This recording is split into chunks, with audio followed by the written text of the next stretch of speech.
करीब 3 साल बाद दिल्ली पुलिस ने जेएनयू में देश विरोधी नारेबाजी करने के मामले में चार्जशीट दायर कर दी है। 1200 पेज की इस चार्जशीट में उस वक्त के छात्र संघ अध्यक्ष कन्हैया कुमार समेत 10 छात्रों को आरोपी बनाया गया है। कन्हैया कुमार के अलावा इस चार्जशीट में अनिर्बान भट्टाचार्य और उमर खालिद का भी नाम शामिल है। चार्जशीट में सभी लोगों को देशद्रोह, दंगा फैलाने और गैर कानूनी तरीके से सभा करने का आरोपी बनाया गया है।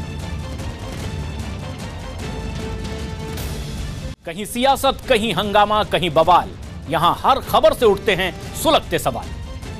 दिल्ली के सफदरजंग अस्पताल में एक डॉक्टर की पिटाई के विरोध में दूसरे दिन भी कई डॉक्टर हड़ताल पर रहे, जिससे मरीजों को काफी मुश्किलों का सामना करना पड़ा। लखनऊ में आरजेडी नेता तेजस्वी यादव ने बीएसपी अध्यक्ष मायावती से मुलाकात की है और इसके बाद बिहार में आरजेडी और बीएसपी के साथ आने की चर्चा भी अब तेज हो गई है और कर्नाटक की कांग्रेस जेडीएस गठबंधन की सरकार संकट में दिखाई दे रही है। सूत्र दावा कर रहे हैं कि कर्नाटक के 3 विधायक बीजेपी के संपर्क में हैं। दिल्ली के सफदरजंग अस्पताल में लगातार दूसरे दिन डॉक्टर की हड़ताल की वजह से मरीजों को काफी दिक्कतों का सामना करना पड़ा।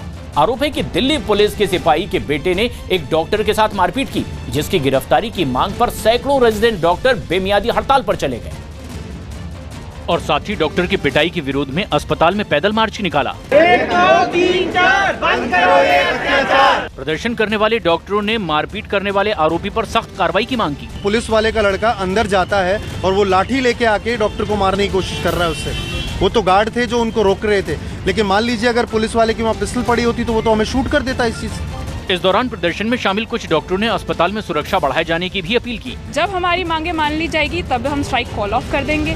उससे पहले तो हम जब खुद ही सिक्योर नहीं है, खुद ही हमारे को जान का खतरा है, तो फिर हम किसी की जान कैसे बचा सकते। साथ ही हड़ताल पर गए डॉक्टर्स ने मांगे न माने जाने पर बड़े आंदोलन की भी धमकी दी और अपनी हड़ताल की वजह से मरीज हो रहे परेशान लगातार दुखी भी दिखाई दिए। इस बीच अस्पताल में आए कुछ लोगों ने दावा किया कि इलाज न मिलने से एक मरीज की मौत भी हो गई है, जिसके बाद अस्पताल में बैठकर उसके परिवार की कुछ महिलाएं और जोर जोर से रोने लगी। वहीं दूसरे राज्यों से इलाज करवाने आए मरीजों को दर दर की ठोकरें खानी पड़ी और उनके परिवार वालों ने डॉक्टरों से हड़ताल वापस लेने की गुहार लगाई। डॉक्टर को हम लोग क्या बिगाड़े हैं? डॉक्टर को जो बिगाड़ा, जो उसको किया, उसको सजा देना चाहिए, बाकी मरीजों को क्यों? जबकि कुछ लोगों ने शिकायत की कि कई महीनों के बाद उनको डॉक्टर का अपॉइंटमेंट मिला था, लेकिन हड़ताल की वजह से उनका इलाज नहीं हो पाया। अभी कुछ नहीं बता रहे डॉक्टर, ये बोले कि तुम इधर से टेस्ट करा के लाओ, उधर से टेस्ट करा कर टेस्ट लेके जाओ, तो बोले कि भाई पहले ये करो वो करो। अब 9 महीने से हम घूम रहे। रेजिडेंट डॉक्टरों की हड़ताल की वजह से अस्पताल की इमरजेंसी सेवा भी ठप रही, जिसकी वजह से कई मरीज परेशान दिखे, जिनमें एक छोटा बच्चा भी शामिल था जो हाथ टूटने की वजह से अस्पताल पहुंचा था। इनमें कुछ ऐसे भी मरीज थे जो ठंड में हड़ताल खत्म होने का इंतजार कर रहे थे। पटना में रेत से लदे ट्रैक्टर की चपेट में आने से हुई एक आदमी की मौत के बाद गुस्साए लोगों ने प्रदर्शन किया है। इलाके के लोगों ने आरोप लगाया है कि प्रशासन की मिलीभगत से वहां अवैध ढंग से ट्रैक्टर खड़े करवाए जाते हैं, जिसकी वजह से हुए हादसे के बाद गुस्साए लोगों ने सड़क पर जाम लगा दिया और टायर जलाकर प्रदर्शन किया। हंगामा कर रहे लोगों ने इस दौरान प्रशासन के खिलाफ नारेबाजी भी की। प्रशासन मुर्दाबाद, मुर्दाबाद, मुर्दाबाद, पुलिस प्रशासन हाय हाय हाय हाय। वहीं इस घटना के लिए लोगों ने प्रशासन को जिम्मेदार ठहराया। प्रशासन भी पैसा लेकर यहाँ लगने के लिए देता है। सुबह में आकर टहल लेते हैं लोग पैसा। बैक कर रहा था? हाँ, बैक नहीं कर रहा था, आ रहा था स्पीड में और मार दिया। इलाके के लोगों ने दावा किया कि प्रशासन से कई बार शिकायत करने के बाद भी उनकी परेशानी पर ध्यान नहीं दिया गया।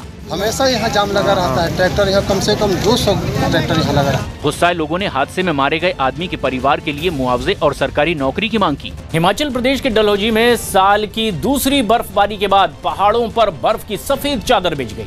लोगों ने बर्फबारी से किसानों को फायदा होने का भी दावा किया। वहीं लगातार बर्फबारी के बाद पहाड़ बर्फ की सफेद चादर से ढक गए। गाड़ियों पर बर्फ की मोटी परत जम गई। बर्फबारी की वजह से चंबा के कुछ रास्ते भी बंद हो गए, जिससे लोगों का आना जाना मुश्किल हो गया। वहां पारा कई दिनों से शून्य से नीचे बना हुआ है और लोग अलाव के सहारे सर्दी को मात देने की कोशिश में जुटे हैं। हालांकि ताजा बर्फबारी के बाद वहां सैलानियों की तादाद भी बढ़ गई। इस दौरान पर्यटकों ने बर्फबारी होने पर खुशी जताई और लोगों को एक बार डलहौजी आने की नसीहत दी। मैं कहूँगा फ्रेंड से सारे लोग यहाँ आए, इन वादियों में खो जाए और एंजॉय करें। साथ ही कारोबारियों ने भी बर्फबारी होने के बाद कारोबार में फायदा होने की उम्मीद जताई। जब टूरिस्ट बढ़ेगा तो उसमें बिजनेस बढ़ता है, आपको तो दिक्कतें आती हैं जनजीवन में, जैसे रोड ब्लॉक हो गए हैं, आना जाना बंद हो गया है। वहीं इलाके के लोगों ने बर्फबारी को फायदेमंद बताया।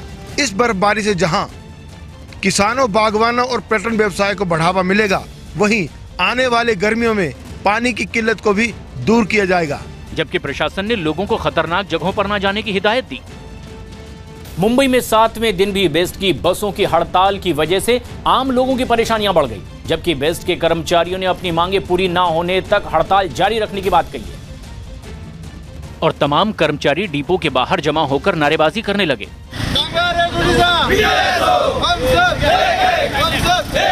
प्रदर्शन कर रहे कर्मचारियों ने बेस्ट के बजट को बीएमसी के बजट में शामिल करने की अपनी मांग दोहराई। बीएमसी बेस्ट को पेमेंट क्यों नहीं कर रही है? बाकी सब तो पेमेंट इसको कर सकती है, ये सबसे बड़ा ये सवाल है। इस दौरान डिपो में बेस्ट की सारी बसें खड़ी दिखाई दी, जबकि दूसरी ओर काम पर जल्द से जल्द पहुंचने के लिए लोग लंबी कतारों में जद्दोजहद करते दिखे। लगातार प्रशासन और यूनियन की बैठकें जो हो रही है उस पर कोई उसका असर होते हुए नहीं दिख रहा है और इसका खामियाजा जो है वो आम मुंबईकरों को उठाना पड़ रहा है। परेशान लोगों ने फडणवीस सरकार से बेस्ट की बसों की हड़ताल जल्द खत्म करवाने की गुहार लगाई। बहुत तकलीफ हो रही है, कुछ भी सुविधा नहीं मिल रही है, तो टैक्सी वाले बहुत पैसा मांग रहे हैं। वहीं दूसरे राज्यों से मुंबई पहुंचे लोग भी हड़ताल की वजह से परेशान नजर आए। टैक्सी लोगों को, अनजान लोगों को लिए पैसा ज़्यादा मांग रहा है। मेरे को पता नहीं है ये टैक्सी किधर से लेके जाता है, इसलिए प्रॉब्लम हो रहा है। हालांकि इस बीच बेस्ट यूनियन और सरकार के बीच कई बैठकें हुई, लेकिन सहमति न बनने से नुकसान आम जनता को ही झेलना पड़ रहा है।